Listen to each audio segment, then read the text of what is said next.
What's good? What's good, everybody? How you guys doing? This your boy, Coach Donte, in the building, along with my man, Conn, man. Sports Report in the morning, man. How you guys doing, man?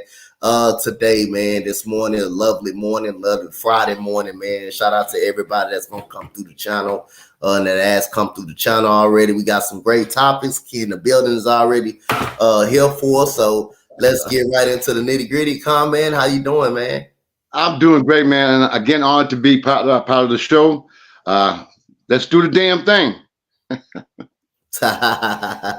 So Keith saying, go Phillies. The Phillies finished off the Atlanta Braves for the second straight year this year. Good job by Keith and the Phillies right there. So other than that, man, we jump right into it, man. So Conn, man, which rookie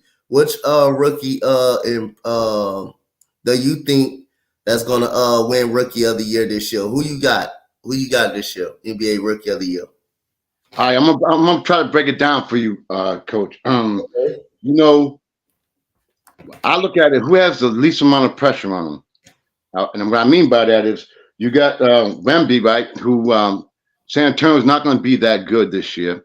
So obviously his numbers are going to be a lot better than a lot of other people's. Mm-hmm. You got my man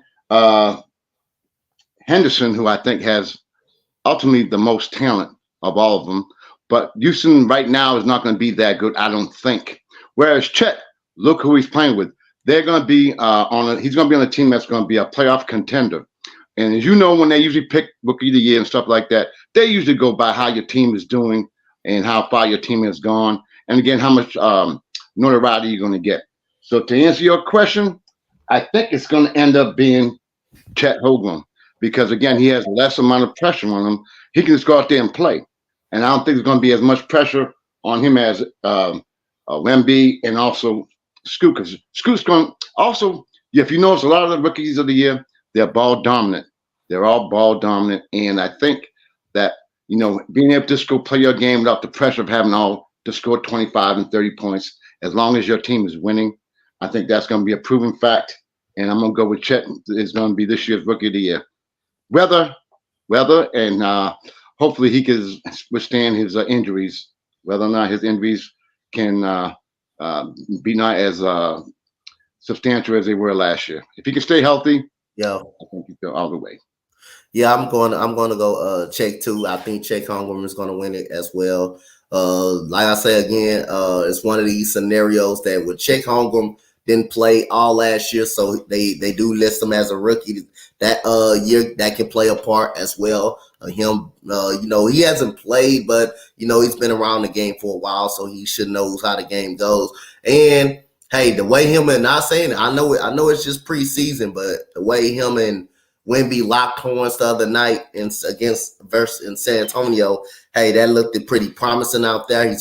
He's bigger. You can tell he's more bigger now. He's got bigger in size and weight and stuff like that. You can tell he transformed his body. I think Chet is going to be good, man. I think this is going to be his year when he wins Rookie of the Year. I think it's going to be a close race between him, Wemby, and possibility Scoot Henderson, man. So give me a dark horse, man. Give me a dark horse Rookie of the Year. If you have one. If you can get one. You know, we talked about it the last time we were on the show. And I was watching him the other night. It's the rookie from Memphis. The one that came out of Arkansas or Alabama. What's his name? I was really impressed with him. I think he's going to be able to, because he's another one that can shoot from the perimeter. He was a second or third pick, if I'm correct. Oh, you talking about Miller? Miller, yes. Charlotte. Charlotte, my boss. I think he's going to. I watched him the other night. Matter of fact, last two games, and he impressed me. I think he's again, once he gets accustomed to the NBA game and learns the intricacies of the NBA game, I think he's going to be a great addition to that team. I think he's going to be a scorer. And again, he's not going to be asked to do as much, but I think he can make an impact. And I think as the season goes along, he's going to end up being one of my dark horses. Got you on that one. So we got Darwin Ham coming out for the Lakers and saying he wants AD to shoot 6 threes per game. Is it a good idea or a bad idea for AD or Coach Darwin Ham? Hell to the no. Ain't no way he should be taking 6 3-pointers a game. I was watching him as he said that. I mean, first of all, if you notice, he has one of the worst 3-point shooting percentages in NBA history. So why are you going to have him take 6 3-pointers when he can't even make one? So that's my philosophy there. I think he would be more. Now I'm gonna keep it real. I think he'd be more beneficial if he's in the post. Okay, he don't like to play the 5. Put him at the 4. Have him play the wing. Have him shoot that mid-range perimeter shot. I think it'd be more effective. Now with him taking those 3-pointers, how's he gonna be rebounded? Where's that going to come from? They're not that big to begin with. You're going to have him take, 7 foot or whatever he is, taking 6 3-pointers a game, and he might make one. And as you know, when you miss a 3-pointer, 90% of the time, the ball, if it does hit the rim, it usually backs off and it goes into the defense's top of the key area where they can transition for easy, fast breaks. Now, you know damn well he ain't going to catch no guard from when he's at the top of the key, shooting them threes, and the ball gets boom, boom, boom, and it's a transition game. See you later. Bye.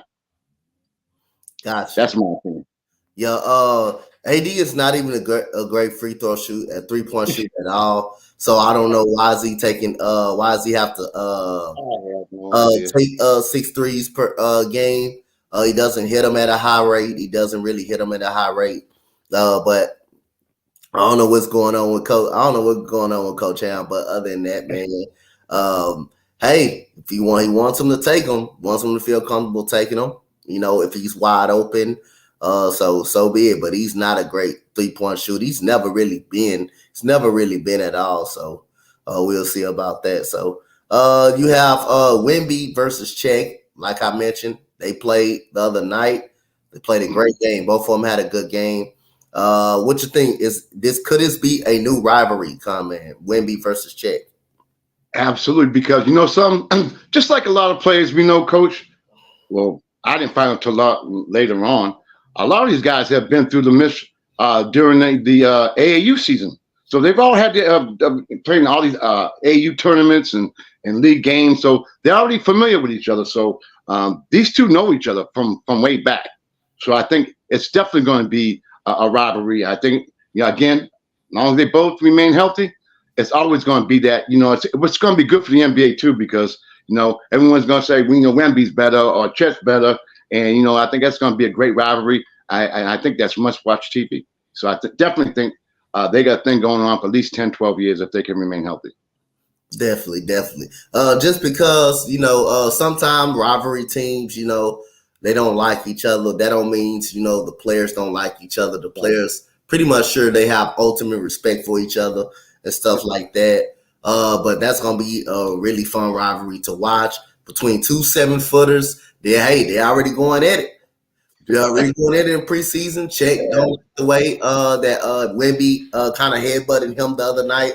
Yeah, a little bit and got the call. So you got a pretty much rivalry heating up. Do you think it's potential that Wemby can get the Spurs back to where they used to be, to that franchise? Like when you look at David Robinson, how the Spurs turned out. When you look at Tim Duncan, 2 generational type guys that end up going to the leading the Spurs to the championship. Do you think Wemby has an opportunity to do that, get the Spurs back on track?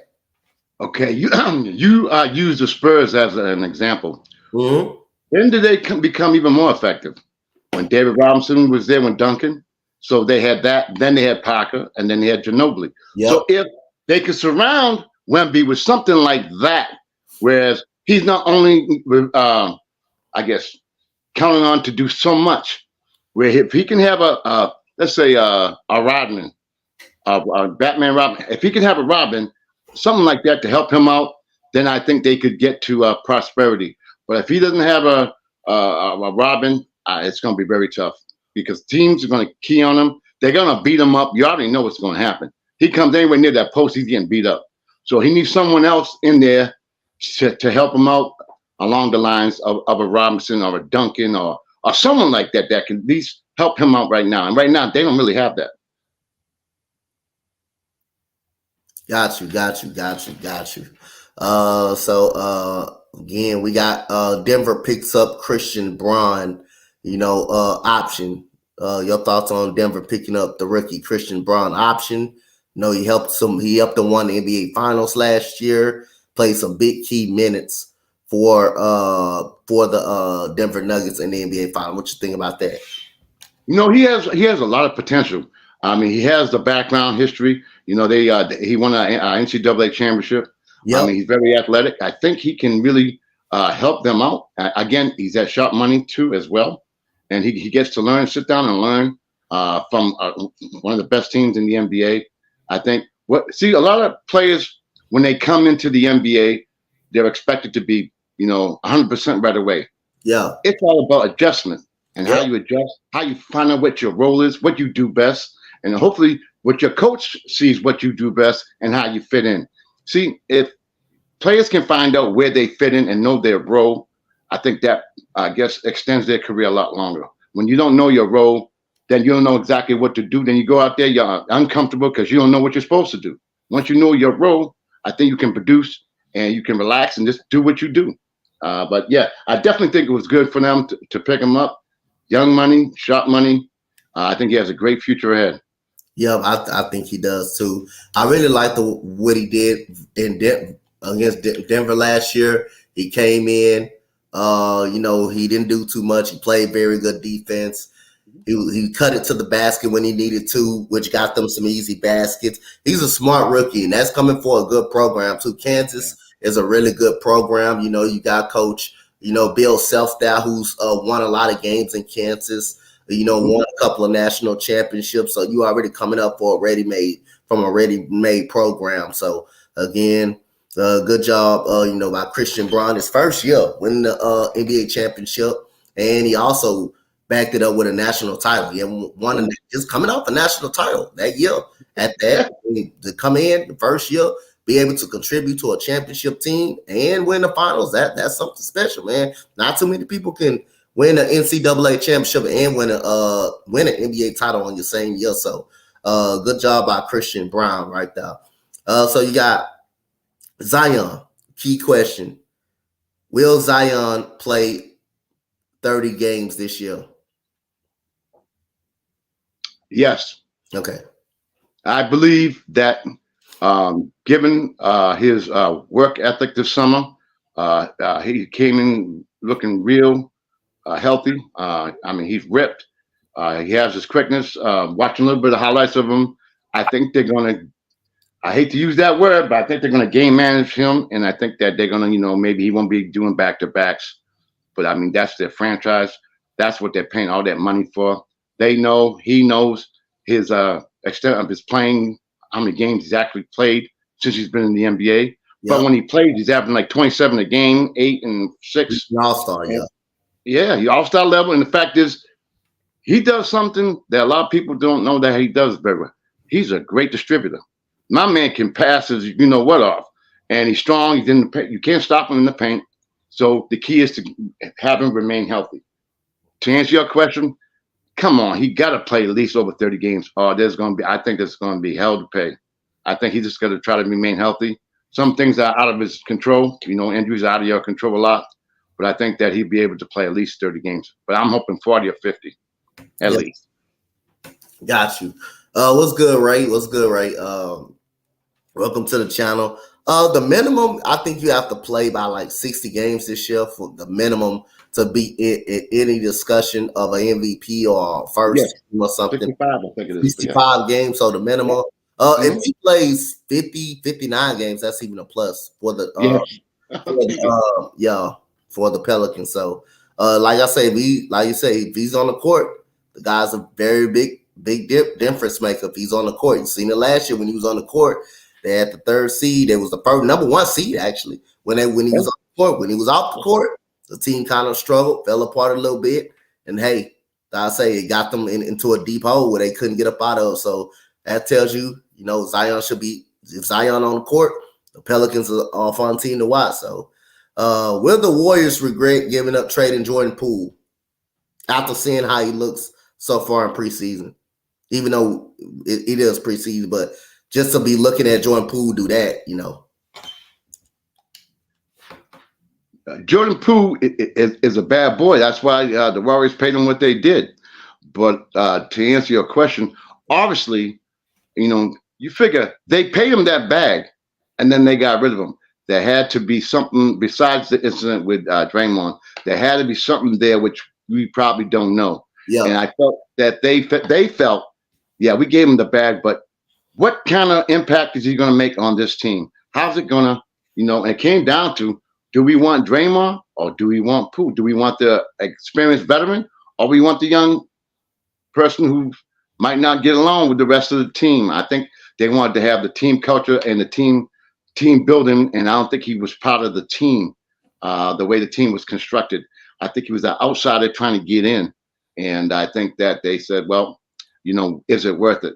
And I felt that they proved if it was worth it or not. They gave Draymond a $100 million contract. If that don't tell you who they went with, then that should tell you that they didn't want him because he was going to be allegedly a bad influence on the Warriors, so they got rid of him. I think Poole's in a good place right now. Yep. He can be free. He can do what he wants, and he got a nice little young team. So I think he's happy. Again, he doesn't have that pressure of having Steph and Clay and Draymond.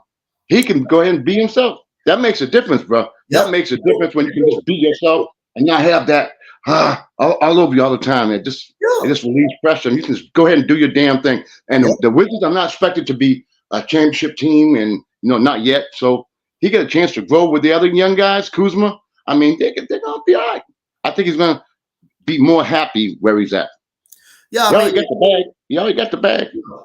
I mean, they have outside shots being a playing team. They're not not all that bad. I mean, you got Tyus Jones, who's really good as a point guard, who don't turn the ball over. We can also shoot. Kyle Kuzma still on that team. Signed a new deal. Last 2 years got you 19 and 10 rebounds. And Jordan Poole, like you said, hey, and that works for a lot of people, man. Like when you under the shadows of superstar talent and stuff like that, and you showing flashes in your old organization that you can be the man, that you can be a guy, that you can be. Look at James Harden again. The Thunder still haven't recovered. They still haven't went back to a finals after they got rid of him. Who he played with? Russell Westbrook and KD. Two guys that were elite at that time, that were superstars at that time. He was averaging 16 points coming off the bench. Just coming off the bench, which showed you, he had the starter potential to do it. He just playing around two other good people, two other great players. He goes to Houston, where he becomes immediately a superstar, and his real game actually shows out because he became the man here in Houston. Jordan Poole, maybe the same way.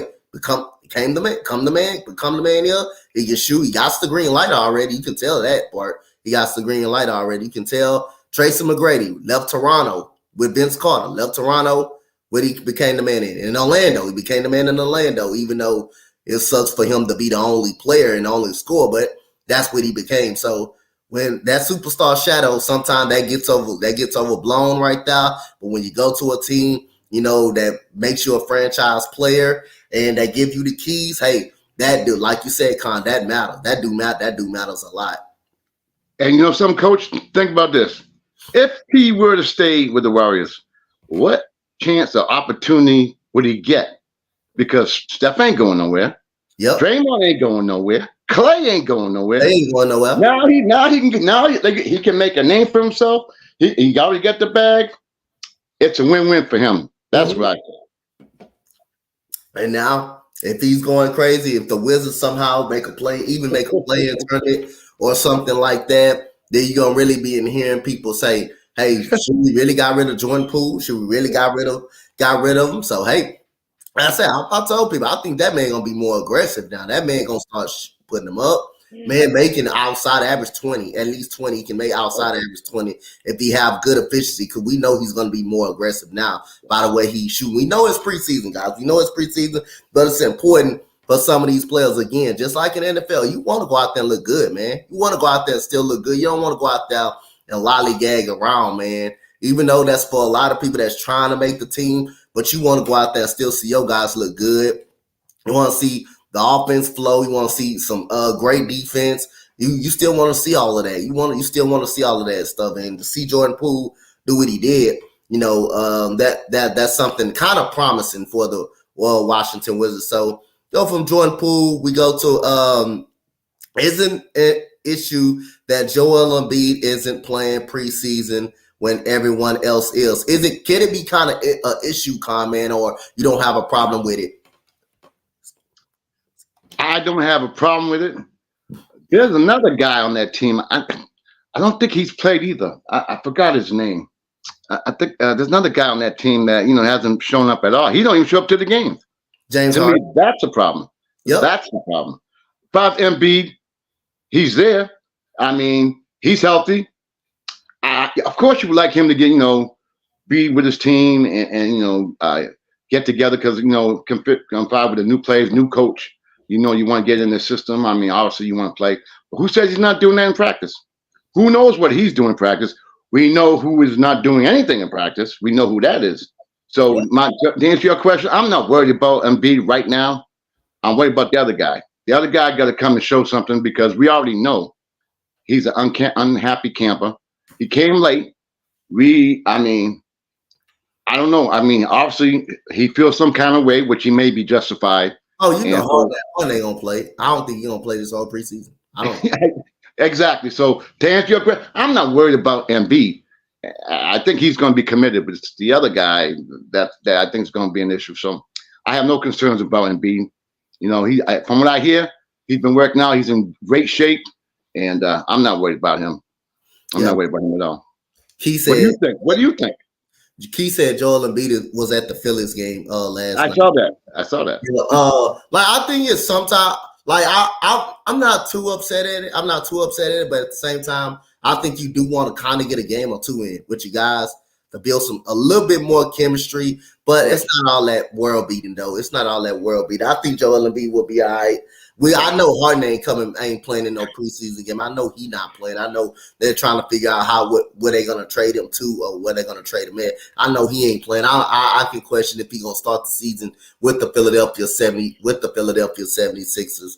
And like I tell the Sixers fans all the time, you running out of excuses. If you lose the first round or second round again, is it gonna be on Coach Nick Nurse as well? Is it gonna be on him too? That's all I'm trying to weigh. Is it gonna be on him? Must go on him too. It was on Doc Rivers last year. It was on Brett Brown. It was on him too. Is it gonna be on Nick Nurse too? That's all I'm gonna wait for. I'm just gonna sit back and wait.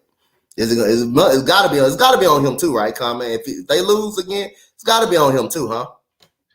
You gotta hold yourself accountable, man, because it seems like everywhere he's gone, there's always an issue. You know what I mean? So sometimes you gotta look at that man in the mirror. You know what I mean? It's easy to blame others, but sometimes you got to look at the man and say, damn, what am I doing? What can I do better? Yep. Why am I not doing? Never mind what about me? What can I do? What can I do to go out in the NBA and have a reputation that he has right now? Phenomenal player, unstoppable, but not a winner. Don't care about winning, man. To me, it's all about winning. Yep. You play to be competitive. That's me. All those other things will come when you win. All those things will come after you win. But that's me. But I think he's got to hold himself accountable, and he don't need any more money. I mean, what does he want his legacy to be? You want to be known as a multi-millionaire? He already is. You want to know to have all the cars? He already has that. One thing he don't have is a ring. Yep. That's it. So one more thing. I want to tell you something. Go ahead. How many Olympic teams has he been on? Joel Embiid? I'm talking about Harden. He been on one, as far as I know. Okay. Just one Olympic team. I believe that was with Kobe Bryant. That's just one, only one. That's the only Olympic team I know. I think he's been on one. Okay. Just putting that out there for a second. So NFL, Matt Jones, you got some Matt Jones. How confident? It's how do you get confidence back in Matt Jones? How do you get confidence? Say, for instance, how do you get confidence back in Matt Jones? Comment. Just like, how do you gain confidence back in any type of player? How do you get the confidence back, man? In any type of player, I don't care what sport it is, Yeah, How yeah. you gain confidence is by outcome. If you see someone, if you know you're not doing something right or something's going wrong, what gives you confidence? When you can see you do it right, when you can know that you can do something right, that gives you an ounce of confidence, and you can build off that confidence. You're not going to be able to gain confidence overnight, especially with him having what, 3 different offensive coordinators, 3 different this, 3 different that. He's put in a tough situation, and it's going to be very tough to get out of. So how can you give him confidence? I think, maybe, well, he's going to start this weekend. I think this is going to be real key as far as his career or future with the Patriots. I would do some dink and dump. Just not throwing the ball the way so much. Maybe get him some offensive weapons on the outside. Maybe do something before the trade deadline. He lost his best receiver, if you know. So Yep. maybe make that might be a key. Give him somebody that he's confident in. Mahomes got Kelsey. Maybe give him somebody that he's confident in. To build him up. What I mean. And another way to get confidence is for people to believe in you. If people believe in you, I think that's the biggest key as well. Not to keep constantly putting them down. I think you need people to pick them up. Instead of beating them down, pick them up. That's the best way to gain confidence. I know when I played and I was going through rough times because I sucked. A lot of times people, I'm keeping it real. So if people were there were people there for me that gave me that confidence to keep pushing ahead, and it ended up being all right. That's how you gain confidence. People believing in you, then you believe in yourself. Yep, that's how you get confidence. People believe in you, and you believe in yourself also. But I'll say, what you think? If people don't got confidence in you, you're gonna be less confident in yourself and less confidence in yourself. And again, man, it's just one of these situations where the team isn't good at all. They don't have number one wide receivers either. The running game, I don't know what happened to the running game. I don't know what happened to the running game. You don't got a running game to help this guy out either. So again, man, it's just an all around kind of mess a little bit, man, over there in New England, man, over there in New England. So hoping they get everything straightened out over there. But right now, Matt Jones is losing confidence. The quarterback situation is not good overall either. The quarterback situation, even when Bailey Zappi comes in, it still doesn't work. You still don't got the personnel or the pieces to do it. Then you got hurt players all over the place. Your rookie goes out, Christian Gonzalez. You got Matthew Judon out, your veteran linebacker. He's out. So things don't get any better, for the New England Patriots at all. So, Coach, one more thing I want to add to that. I was watching a local Boston show yesterday afternoon, and they were talking about Mac Jones. And here lies one of the problems. They say he's very spoiled. They say he doesn't get along with his teammates. If you remember, he had an incident, I forgot, with one of the receivers, and they call him a dirty ball, something like that. I forgot what happened, but they call him a dirty, and his team didn't help respond with him. So in other words, they're saying because he kind of created made his own bed, and now he has to lie in it because they're saying his teammates don't even like him. He has problems with the coaches. So now when stuff starts hitting the fan, coach, and things are not going well, what's going to happen. Yep. That's going to put a lot of red flags. So, I don't know. Like I said, I live right down the street from Foxborough, and I do hope it works out well for them, but I don't see it. I don't see anything no time soon. Like I say, when stuff like that, happen, and you coming out and hearing things like that, that's pretty much, hey, that's pretty much a recipe for disaster. That's going too far. For your teammates not to like you, that's crazy. You must have really did something for your teammates not to like you. Out of lines for the teammates to come out and say that. But who do you blame? Who is to blame for last night? Russell Wilson or Sean Payton for last night's loss?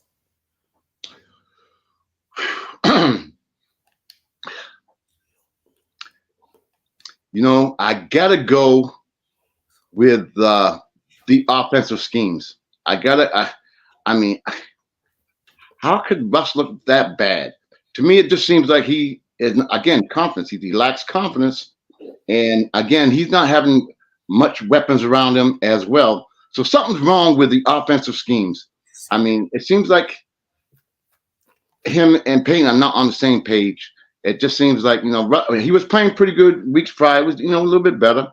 And just watching him last night, it looked like someone who just really didn't know what he was doing. And his team they look terrible, man. They just look terrible. And Kansas City, they only scored 19 points. And tell me, a team that was supposed to be so good, and with Payton taking over, they can only score, 8 points, 9 points?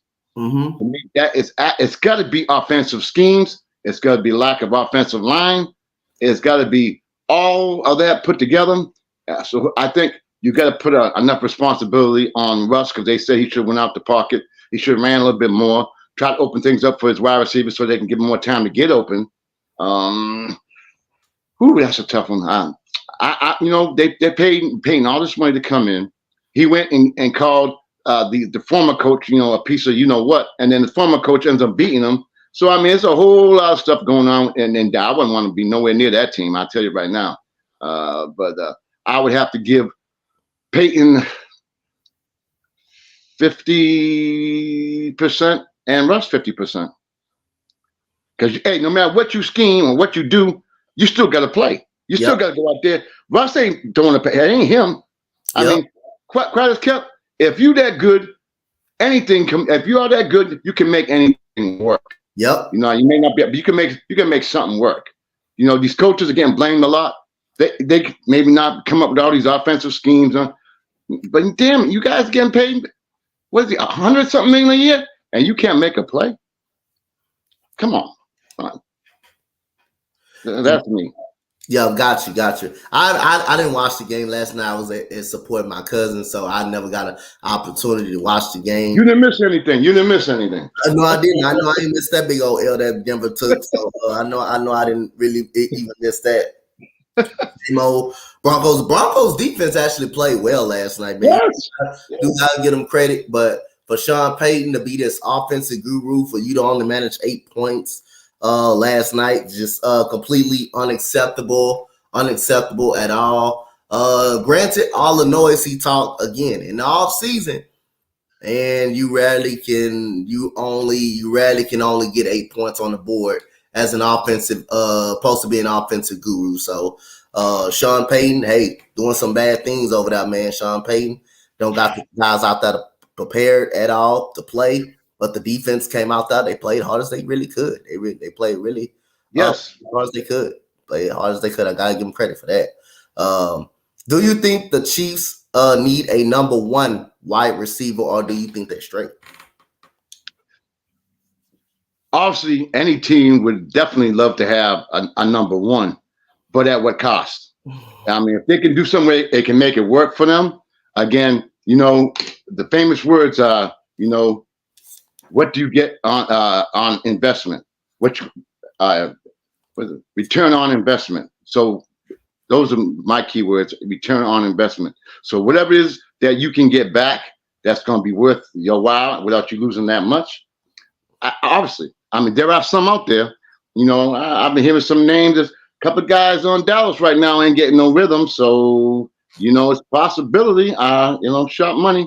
But to answer your course, any team, if they could get a number one, especially with a team like Kansas City right now, because you can see they're not scoring at a higher clip, and that would make them so much more dangerous than what they are right now, even though they got the best quarterback ever. But I think that having a number one would definitely ease a little bit of the pressure off Kelsey and all the other players, and especially the other wide receivers.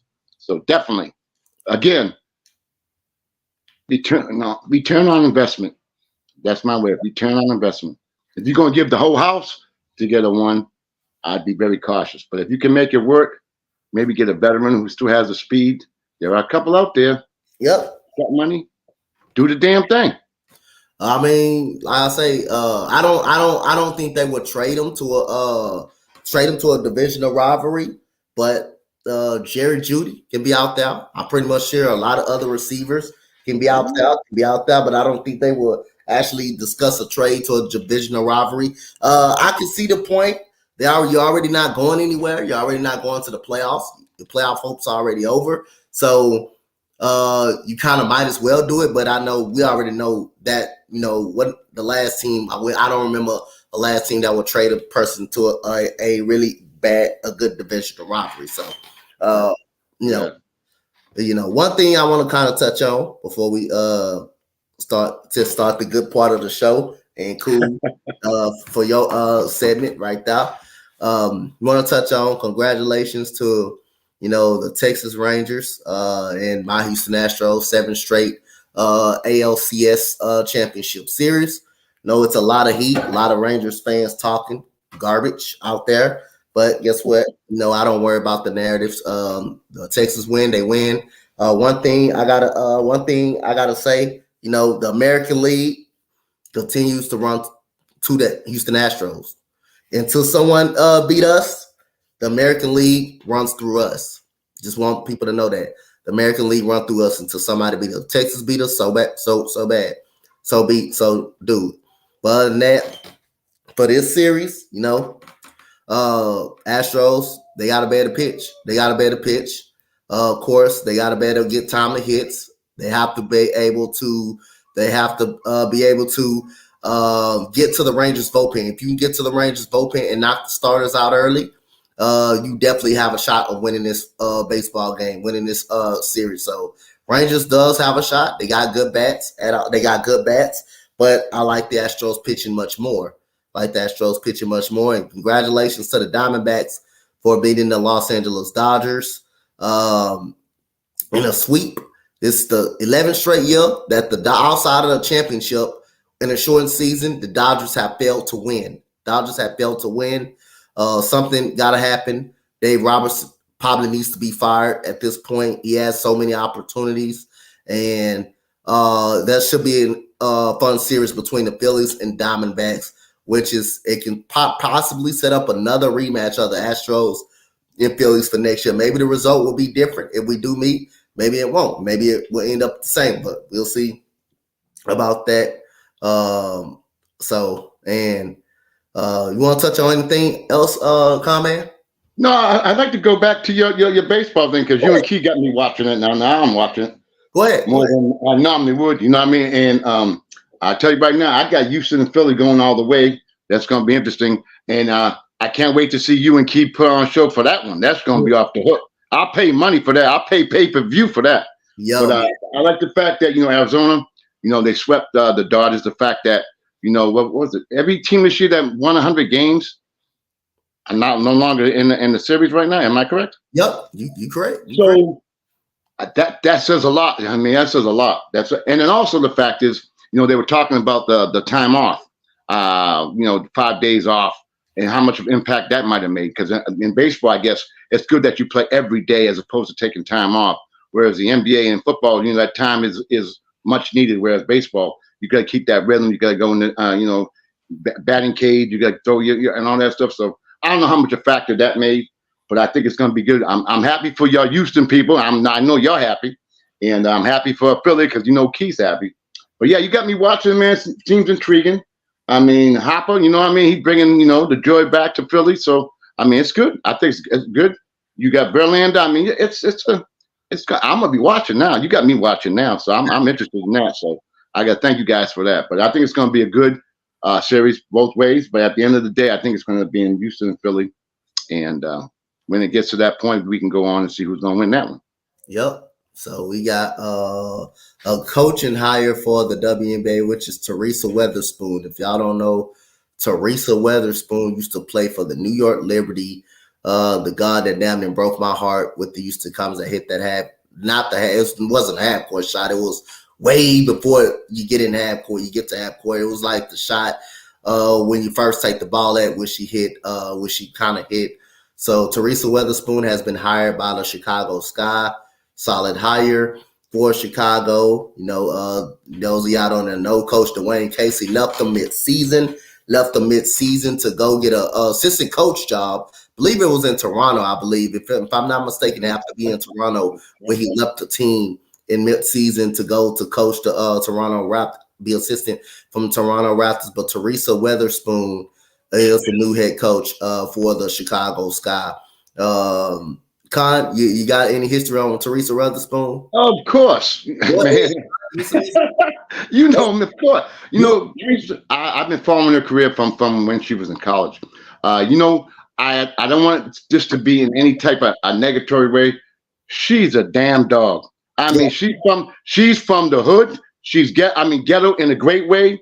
I mean, I love the way she plays because she played with so much heart, and I guarantee she's going to instill that into her players. You watching her, you just know, man. You just know that she cares about winning. She cares about teaching, and I think that was one of the best hires around. And watch the impact that she has made because she done been through it. You can't fool around because she's been there, done that, and to have a person with that experience, that resume, I think that's phenomenal. And I'm gonna tell you right quick, I've been watching these WNBA finals and semifinals. I am so damn impressed, Coach. The way they swing the ball, the fundamentals, the passing, I am so impressed. I'd rather watch them than watch the NBA right now. I'm telling you. I'll tell you. So many stars. There's so many stars in the WNBA, and I just look at the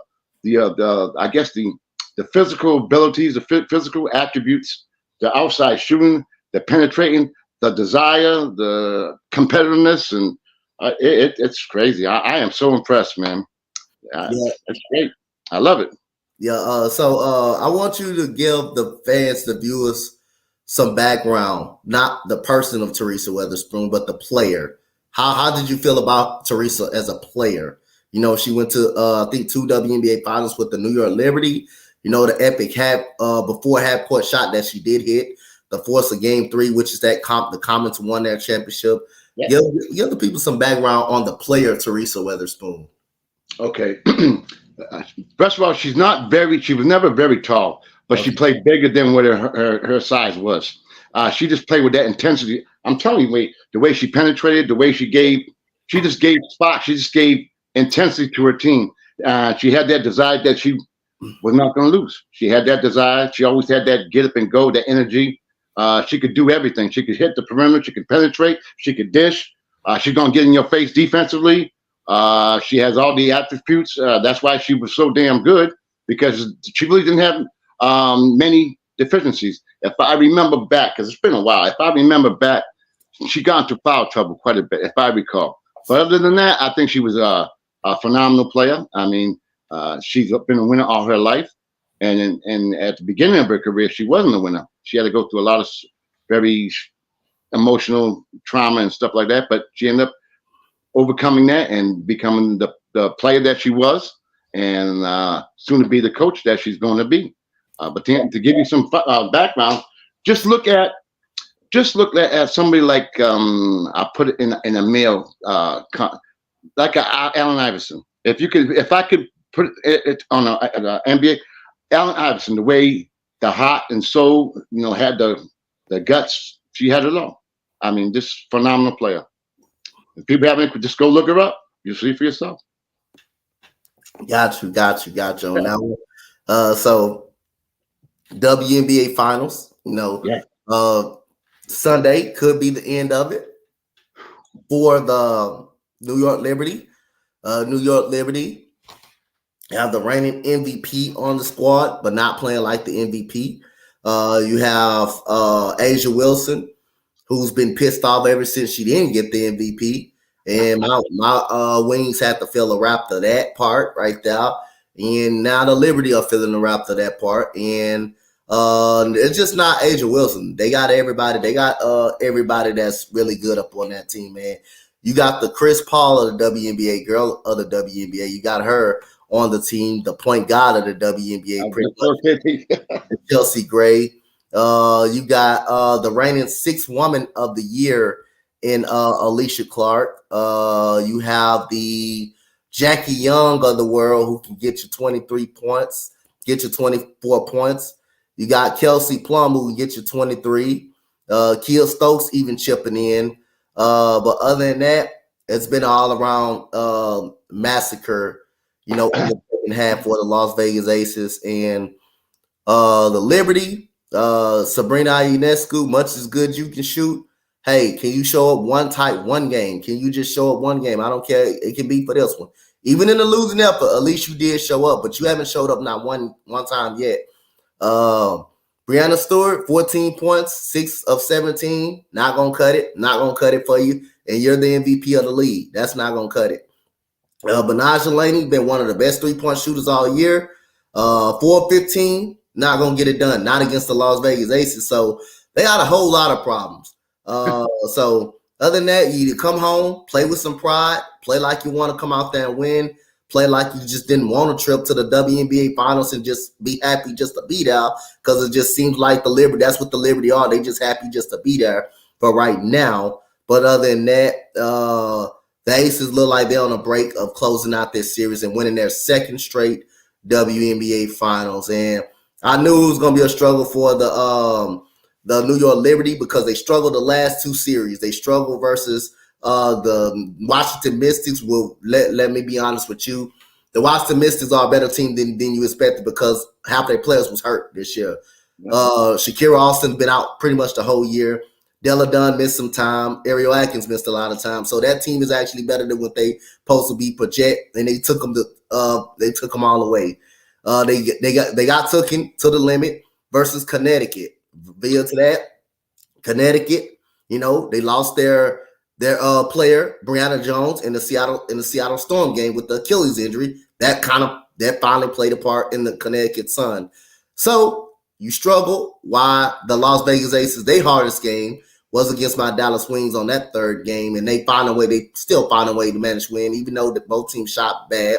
They still find a way to win. And what good teams do, man, great teams do, they find ways to win games. And that's what they did. So that was their only struggle game. Every other game, they just went on and coasted through. That's all they've been doing. They still coast. They come back. They put the whooping on you in the second half. It's just like when you're in boxing, you just carrying the fight. You're not trying to knock a guy out. You're trying to knock them out when you get ready to, and that's what the Aces do. They knock you out when they get ready to. They finish you when they get ready to. And that's what they've been doing. So, Conn, man, give me your thoughts on the WNBA. What have you seen out of the WNBA finals so far? And the biggest, and to be honest with you, I didn't know it was that distinctive. The point discrepancy in the backcourt. I did not know it was that extreme. If you look at the Liberty's backcourt scoring, and then total, and then you look at the Aces, what a major, right there and then it tells you exactly what the difference was. Again, as you stated, Wilson didn't get the MVP. She ain't happy. Brianna, there's going to be revenge there. You already know how that's going to go. And her teammates all felt that she should have got it. So there's that part of it. The fact that it's New York as well. I think that played a part in it as well, too. And now, I think they're going to end up winning it because, again, a lot of times when you go through shooting streaks like that, you start losing your confidence. And if you start losing your confidence, it's all she wrote. And I think that's what's happening in the finals thus far. I think they're shooting. Normally they shoot pretty well. Now they're shooting terrible. Then again, they're not playing defensively, or what they're taking advantage of defensively. And then you got that person in the paint, Wilson, man, she's just one of a kind. Again, like you said, she ain't the only one. But I'll tell you who impresses me the most. I think she sets the standard for the beginning of all that. Besides the point guard, I think Kelsey Plum. I like the way she plays. I like it. She hits the perimeter jump shot. She gets them on the floor right at the beginning from the get-go. And I think they're too deep. They swing the ball. They play great defense. They're into it. You can tell that the love they have for each other. And they're not going to quit. I think they're going to go to New York. I think New York's going to give them a battle because they don't go out that easy. They're going to give it the best shot they can, but I think it's a wrap. I truly think it's a wrap. Got you. So we get into this segment of the comment segment. We already know it's not. We're gonna get to this comment segment. You already know comment what the segment is. So let's get right into it. So. Interesting one right here. You ready for this comment? It is Steph Curry versus Magic Johnson. Okay. Yeah. Okay. All right, Coach. I'm gonna get you back for this, Coach. All right, good. That's good, Mo. It's Steph Curry versus Magic. Steph Curry, 24 points per game. This is the comparison. All right, 24 points per game, 4 rebounds, 6 assists.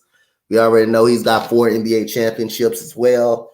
So he averaged 3.1 turnovers per game, 47% from the field. Magic Johnson, 19 points per game, 7 rebounds, 11 assists, 2 steals, 4 turnovers a game, 52%.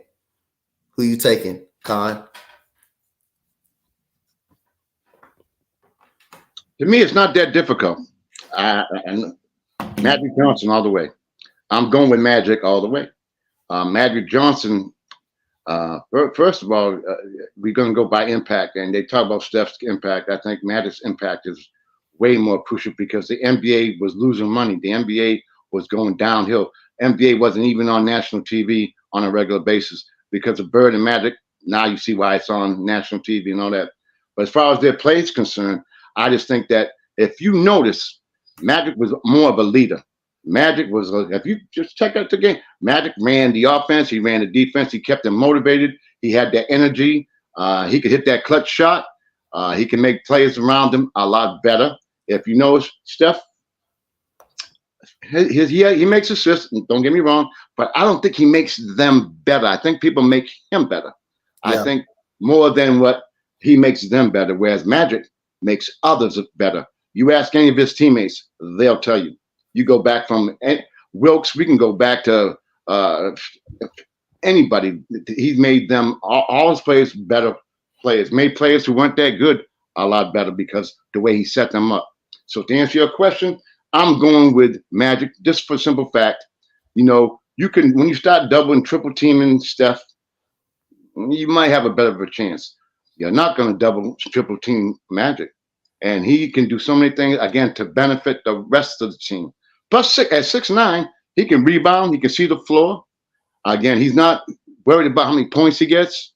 He's more unselfish. And as a point guard and a leader, you're not worried about scoring 35 points. Or that. That's not your role. Your role is to make others around you better. And if it was up to me, I would take Magic in a minute. Got you. So, J-Dub in the building. What's good, J-Dub? Mo in the building. Oh, Mo always coming through. What's good? All right, Mo. Mo. So we got another tough one, Mr. Conn, man. So we got Jaylen Brown. We got Devin Booker.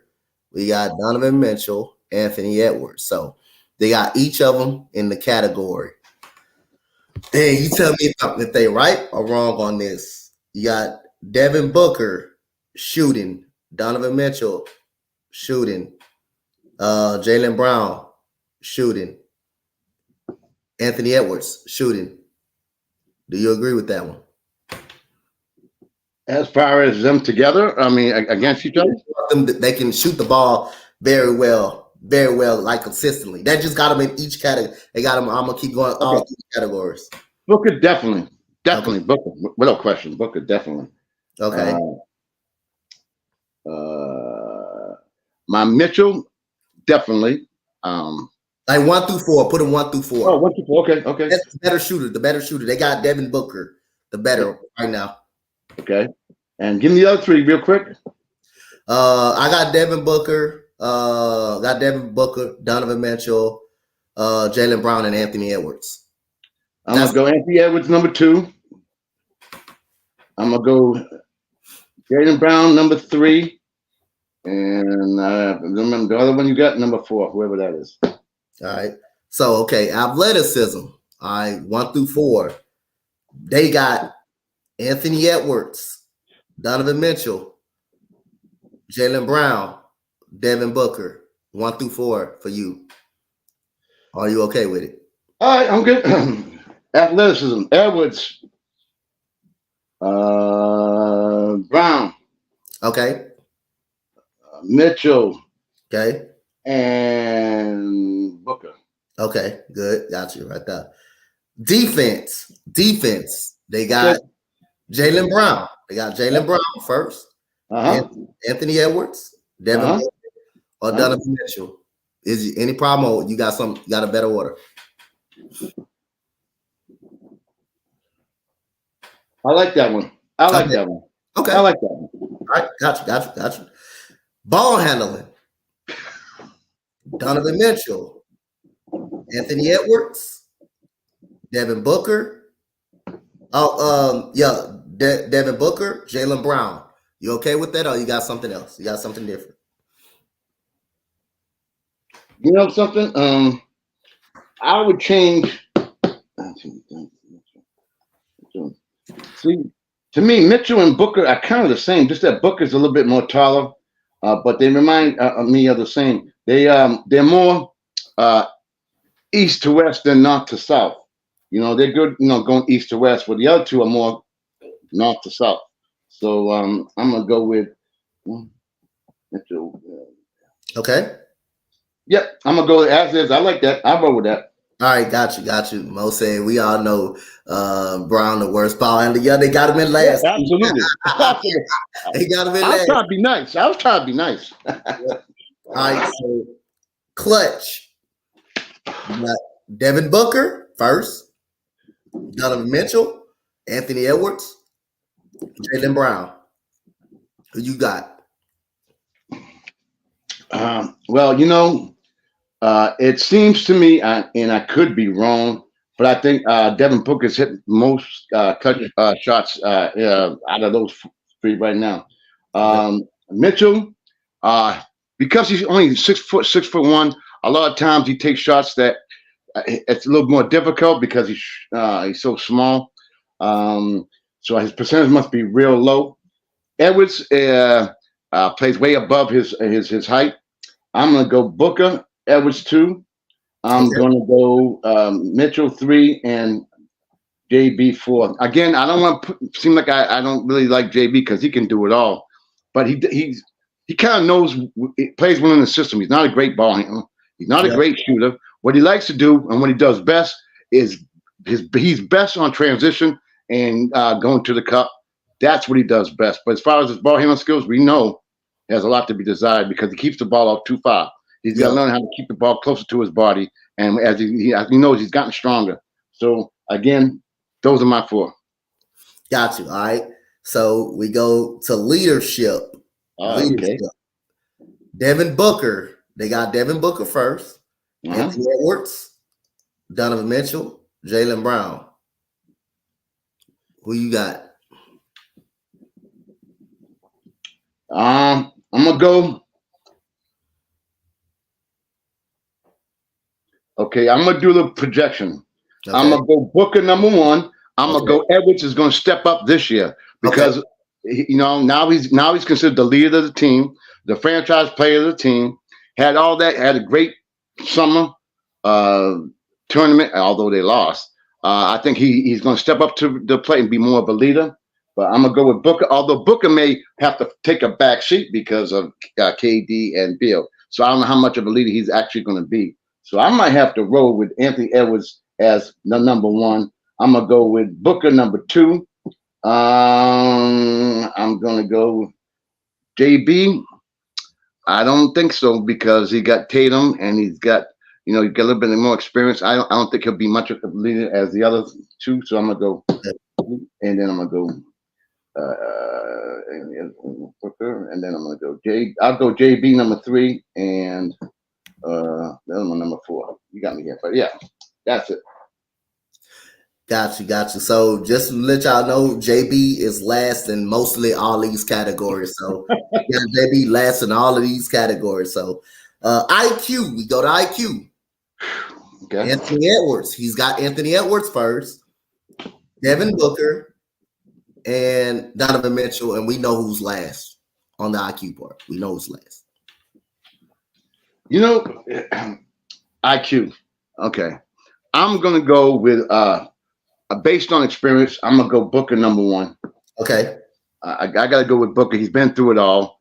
And again, the reason with the IQ, because if you remember when he first got in the league, they were horrendous. So he been through that stretch where they were so bad, they were so terrible, and he still stood with it. He's the only one remaining, and I think that he's learned what it's going to take to be able to overcome those recent obstacles. So I'm gonna go with Booker number 1 based on experience. All right. I'm gonna go with IQ. I don't think Anthony Edwards is there yet. I think he's too young. So I'm not going to roll with him. You know something? I'm going to go Jaylen Brown, number 2.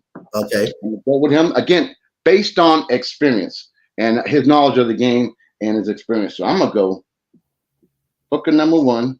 I'm going to go JB, number 2. I'm going to go AE, number 3. And what's name number 4? I lose names on. I get dementia. The 4th one I lose. But those are my 4. All right. So this is the last category. Impact. You already know impact. Basically winning games, have an impact on the team. So Jaylen Brown. He has Jaylen Brown, number 1. Rightfully so. Devin Booker, Donovan Mitchell, Anthony Edwards. Bingo. Absolutely correct. Got you. All right. So we on the last one, Conn, man, and the last one. This is the comment segment, y'all. If y'all don't know, this is the comment segment. So Magic Johnson is the greatest passer ever. You got John Stockton. They got John Stockton, averaged 10 to 11 assists per game in his career. You have the Big O, the non-assist guys, Big O, Chris Paul, Isaiah Thomas, Kevin Johnson. The 8 assist guys, the non-assist guys, you have John Wall, Jason Kidd, Steve Nash, Russell Westbrook. You have Tim Hardaway Jr., Darren Williams. You have Darren Williams and all of those. I don't know this guy name for the Washington Bullets. You got one for the Lakers, but who's the greatest passer? Who's the greatest point guard you've seen?